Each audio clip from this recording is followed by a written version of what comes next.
All right, looks like we are live. Many financial commentators talk about how the global economy, markets, banks, everything is financialized, but they don't go into the details. So this short live stream show, we're going to go into some of the details. So first off, there is a global debt problem. So you hear these experts talk about the Eurodollar problem and others. The problem is much, much larger than just the Eurodollar problem. Lynn Alden was talking about this on Twitter. Amazing thread today. And her and I were discussing this in emails. There is over $250 trillion globally in total debt at all levels of society, at different levels of government, at the corporate level, small business level, family level, individual level, and that cannot mathematically be paid back. And yet, the system we have is a digital debt-based fiat currency system and credit system. Richard Duncan has called it creditism, but basically the amount of currency and the amount of credit in the system has to keep growing. Otherwise, there's defaults. Very, very quickly, you get into a 2008 scenario, or you get into what's happened over the last 4 months. And this is why over the last 4 months or so, give or take, that global central banks and these governments with what they call fiscal stimulus injections, really just bailouts and handing out checks to people so they can buy food or whatever items they decide they want with the stimulus checks here in the US or unemployment checks in different countries. This is why the amount of debt and credit has to keep growing. So they have to find a new asset bubble. They have to find a new credit bubble. If an asset bubble deflates, then the system gets in trouble. I've interviewed Nomi Prinz over the years. She used to, if you're not familiar with her, I've done interviews with her in the past. She was managing director at Goldman Sachs and Bear Stearns. Now, her politics I don't agree with, but I am friends with her, and I've had dinner with her in person for a couple hours. So it is really good discussions to have with her. Her newest book that came out a couple years ago is called Collusion: How Central Bankers Rigged the World. And she flew down to Mexico and Brazil to interview central bankers down there, current and former ones, and it's covered in the book. It's available on Audible audiobook, to talk about the bailouts and the currency swap lines, because I was having email discussions with her when I was finding out about this stuff, the amount of it with the one-time partial Fed audit from Ron Paul, the Freedom of Information Act request, and then other information I was getting from sources that were in high-level IMF meetings in 2014 when the phrase currency swap was used hundreds of times in presentations in 2014. I think the European Union and European banks have been on different levels of life support for a long time. But Nomi can't do an interview right now because she's working on a new book. So you can go back and read her newest book where she talks about this more. But one thing I think that a lot of people don't understand, and these are regular mainstream people in general, is they say that there's all these reserves at the Fed that the banks have had, and there's ability for no inflation. But directly from a high-level former banker in Nomi Prinz, the way the system works is once there's reserves, that's collateral. And this gets us into financialization. So you have a lot of total debt, but what the banks can do once they have reserves is the banks are basically now hedge funds. So banks don't even make real profits from actually giving out loans in the real economy. Banks actually make more profits now being hedge funds. So banks make more profits now doing leverage currency trade, betting on derivatives, expecting a bailout if things go bad. So they get to I've covered this in my Patreon account article that I've spent a lot of time writing that about the derivatives market. So the financialization has to do with total amount of debt, how debt and credit has to keep growing, and then also the sheer amount of derivatives. You don't hear a lot of financial experts talk about the amount of derivatives. It is a problem. That is why on average, 7 to 10 years since long-term capital management, we have had a major financial crisis. A lot of it is because one or two large banks or one or two large hedge funds goes and borrows from repo, borrows from Eurodollar or the dollar funding markets, way over leverages their trade, and goes and gambles in derivatives, over the counter derivatives, where there's hundreds of trillions of dollars in over the counter derivatives. So it does not take that much for losses or a counterparty to go bad to blow up the system, for the system to be systemically in trouble. And then the Fed, which doesn't really care that much about what happens outside the US for years, they could go for years without really caring about what happens outside the US economy. The Fed has to come in and the Fed has to deal with the fallout. So these large banks, the reserves that are put into the system, they can do all kinds of crazy things with the reserves. They can do leveraged foreign currency trading, trade gambles that are very, very risky if things go bad. They can do leveraged bond trades in government bonds or corporate bonds. They can front run the ECB, betting that the European Central Bank the last few years was going to buy up all these corporate bonds and the other government debt of like Italy and others. And that's why the price of those bonds was so high in value, is because all these banks and hedge funds were all leveraging up. They saw it as basically a risk-free trade. So the reserves in the system, anyone who says it's not inflationary, it's very inflationary for certain things. But you have hedge funds and central banks now, you have large banks, money center banks, these large banks, whether it's Deutsche Bank, HSBC, JP Morgan, Goldman Sachs, Morgan Stanley, Bank of America, on and on and on. All these, Citibank, all these guys, they make more money. There's a disincentive in society. They make way, way more money now as hedge funds, with leveraged currency trades, leveraged bond trades, and betting on derivatives, or making loans outside of the US. And that's the main problem, in my opinion. That's where the financialization is the financialization is too much debt in society for hundreds of trillions, debt problem, and then derivatives, which are even larger than the total amount of debt in society. So the total amount of debt cannot mathematically pay back. And then if there's a derivatives failure, to stop system collapse, the Fed has to come in, and here comes the currency swap lines. But I had to go back and find some articles for you guys about this, for you guys and gals about this, since we do have a growing amount of female listeners now. They've been messaging me. Okay, so these articles are from over the last couple years. One of them was from August 12th, 2019, talking about dollar currency swap lines, and then how central banks then take that, or they borrow in dollars, and they go and they do these leverage currency trades. So one of the parts here in this article, this Bloomberg Intelligence article with the title that you can see there on your screen, Danger Signs from an Esoteric Corner of Finance. So let me get to that part here. Currency swaps are crucial even to central banks. The negative yields at home that make Japanese banks miserable enhance returns for the Reserve Bank of Australia, which diligently swaps some of its foreign exchange reserves into yen. 2 years ago, Reserve Bank of Australia Deputy Governor Guy Debelle even gave a speech titled, "How I Learned to Stop Worrying and Love the Basis Trade." So this is a trade that central banks are doing. Central banks are doing hedge fund leveraged currency trades. Okay, these are hedge funds these are not prudent conservative hedge funds. These hedge funds are out of control now too. So not everyone can be as sanguine. Australian lenders can lend cheaper, and the Australian banks are also lending cheaper. They're borrowing in dollars, US dollars, converting the funds to Aussie dollars that they can, then they can, from dipping into limited deposit pools at home. So this was in August 2019, this article. I have other articles here. Another thing that most people aren't aware of, and the Gold Antitrust Action Committee has been covering this, or GATA has been covering this longer than anyone else, is how these central banks are getting discounts to go and gamble in derivatives. So the Chicago Mercantile Exchange Group and COMEX, and it's not just in paper price gold and silver derivatives, but there's articles going back here from 2014. I think my friend James Anderson found this article, and I have the screenshot there of the title talking about, let's see if I can pull up the exact article. Okay, it settled central banks trade S&P 500 futures from September 1st, 2014, based on the unprecedented collapse in this is a zero hedge article based on the unprecedented collapse in trading volumes of cash products over the past 6 years. One thing has become clear: retail and increasingly institutional investors and traders are gone, probably forever, and certainly until the Fed's market distorting central planning ends. However, one entity appears to have taken the place of conventional equity traders, central banks.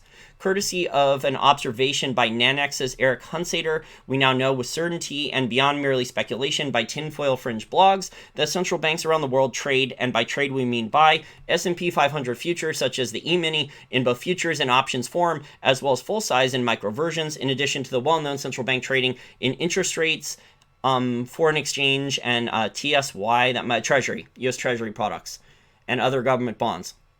So leverage currency trades, leverage bond trades, these central banks are acting as hedge funds.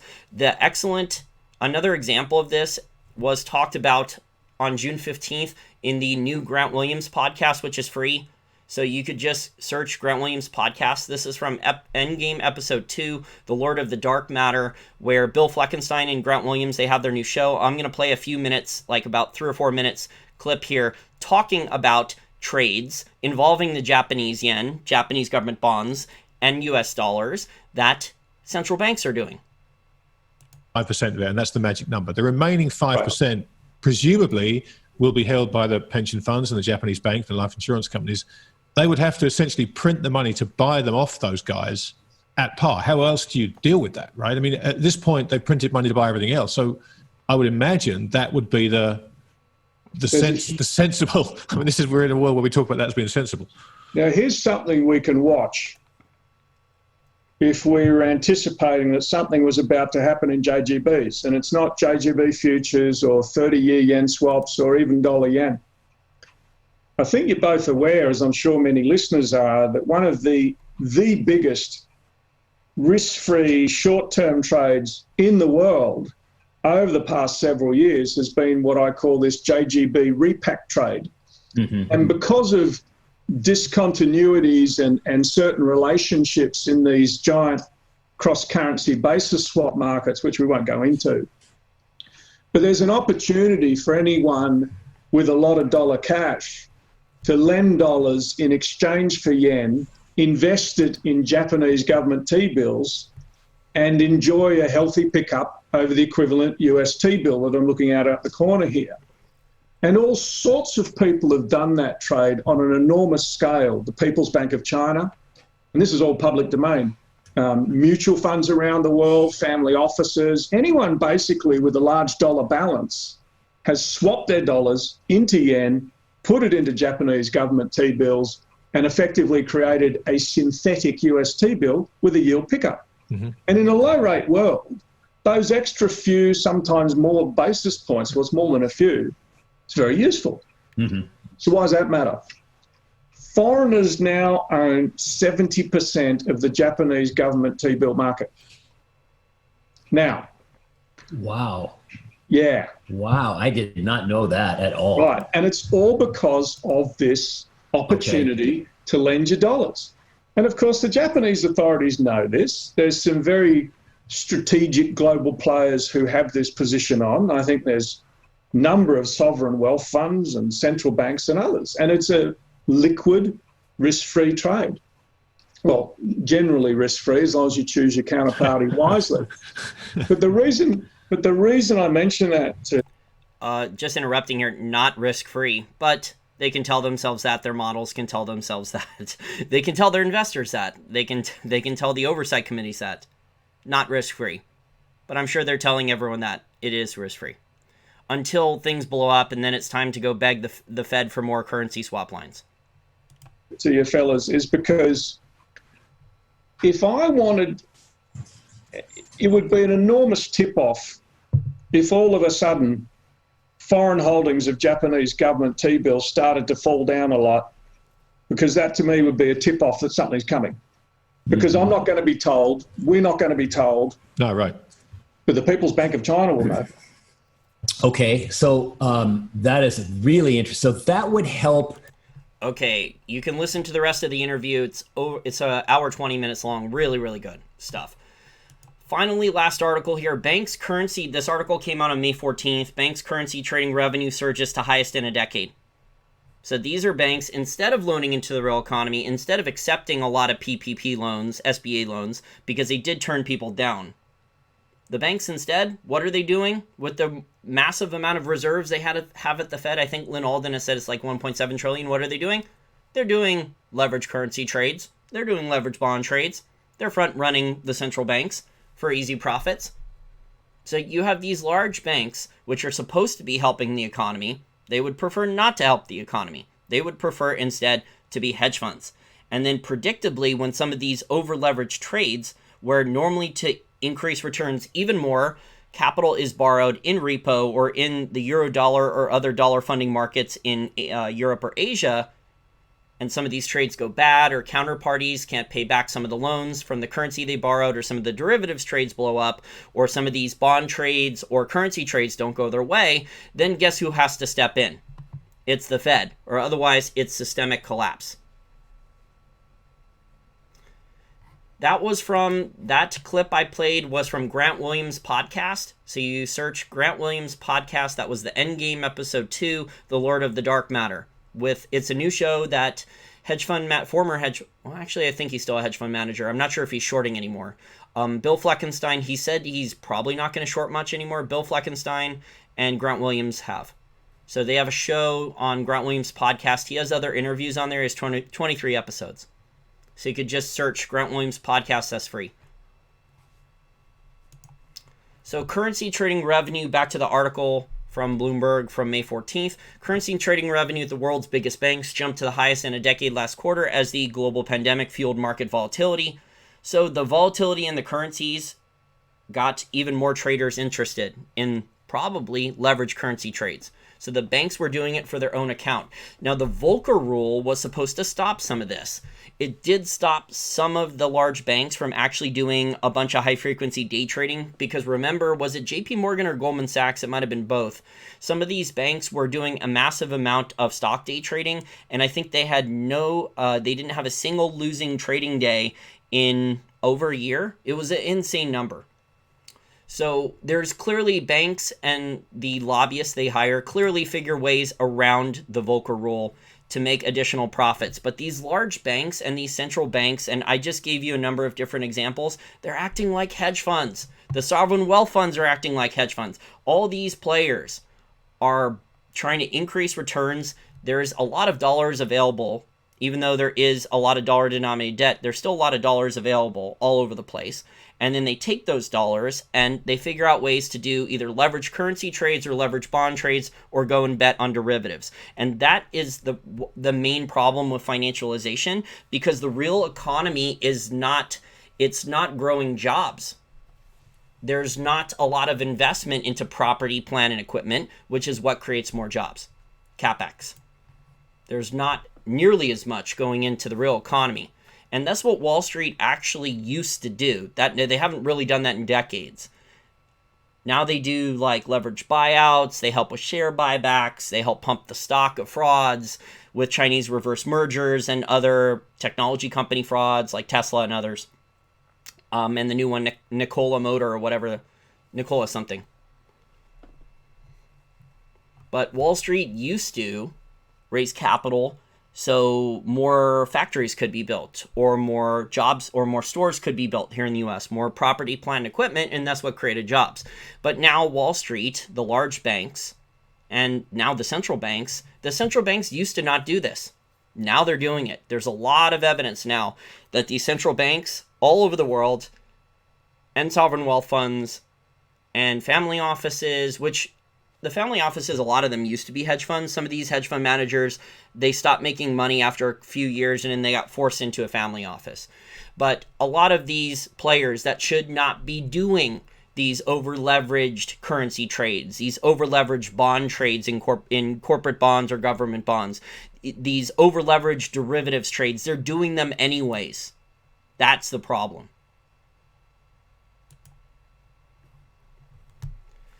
Currency trading revenue at the world's at the world's biggest banks jumped to the highest in a decade last quarter as the global pandemic fueled market volatility. Foreign exchange revenue at the 12 biggest global investment banks surged 61% from a year earlier. Foreign exchange trading revenue at the 12 biggest global investment banks surged 61% from a year earlier. Insane, to $6.4 billion. according to Coalition Development Limited. The windfall came as clients rushed to speculate on the market, balance portfolios, and hedge positions, said Amrit Shahani, research director at Coalition in London. Quote, there was a lot of volatility, which we haven't seen in a long time, Shahani said in an interview Wednesday. The increased activity helped currency traders outperform their peers in other asset classes, contributing more to banks' divisions that handle fixed income, currencies, and commodities, or FICC. Foreign exchange desks now account for 28% of FICC revenue, the most in a decade, and up from 14% to 15% in the early 2000s. So the size of the currency trading desks at these global investment banks has doubled from 14% to 28%, the size of the trading desks now. Welcome to dystopia. And this is the financialization I'm talking about. You have these players that are supposed to be, central banks are supposed to be, they're not supposed to be hedge funds. And yet that's what they're doing. We now have proof with these different articles I've talked about and the things I've read. And it's not just one or two central bankers or one or two central banks. It's People's Bank of China. It's the Reserve Bank of Australia. It's a number of other, there's a lot. These guys are all doing it. These central bankers now think they're hedge fund managers too. So welcome to Dystopia. I want to thank everyone for listening to this short live stream show. Thank you very much to my over 1,000 Patreon account contributors. There is a lot of research and articles and audio podcasts and technical analysis charts behind the paywall for only $5 a month. Thank you very much to my monthly PayPal contributors, and I also accept the top 6 cryptocurrencies if people want to throw me a tip there too. And the articles for Patreon, there's recent articles on Newmont Mining and Barrick Gold. There's a really lengthy piece on the derivatives market and the Eurodollar and how long-term capital management, Lehman Brothers, Bear Stearns, AIG, many others, their main problem was leverage on balance sheet plus derivatives.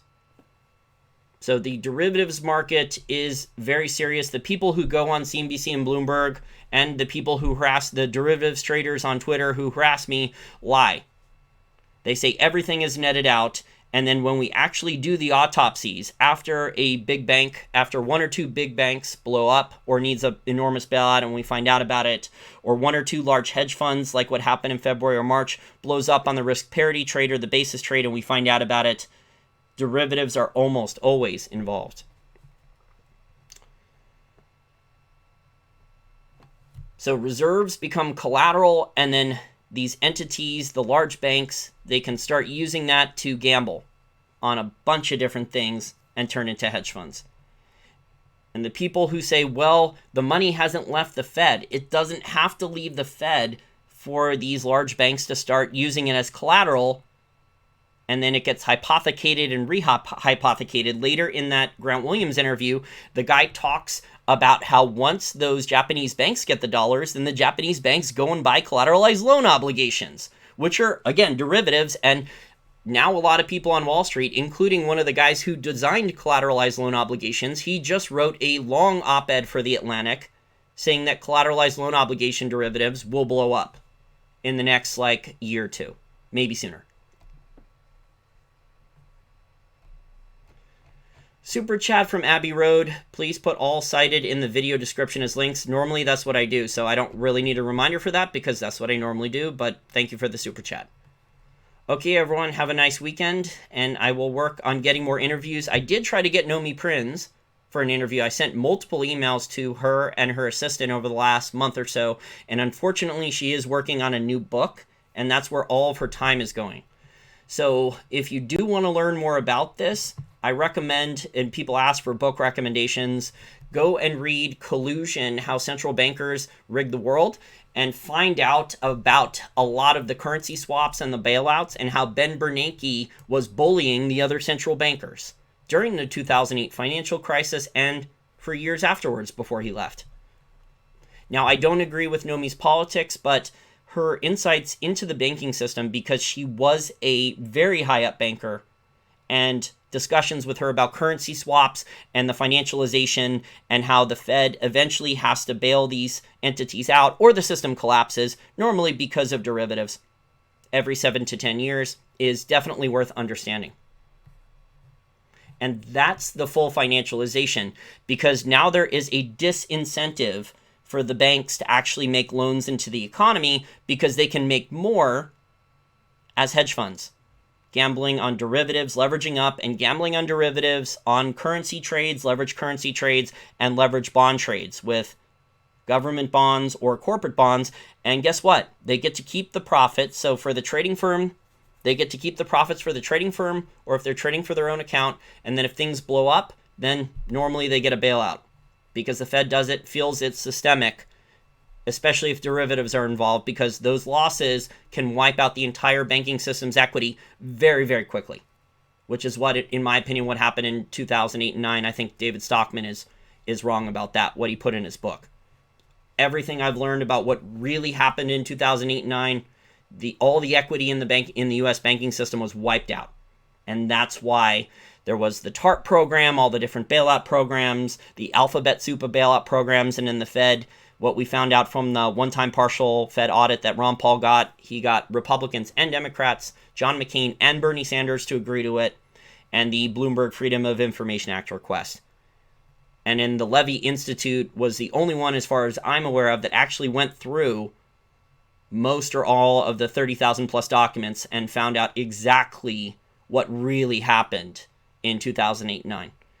And that's a lot of it scrubbed from the internet, unfortunately. So if you search Ron Paul one-time partial audit, the first things, normally it'll take you a couple pages to find the information on a search engine. And if you do, one of the articles is Ron Paul's a moron. So one of the first articles that comes up, Ron Paul's a moron, he lied about the audit. Even though he saw all the audit documents and he got all the it was almost unanimous. It was almost unanimous. Very few people voted no for that one-time partial audit.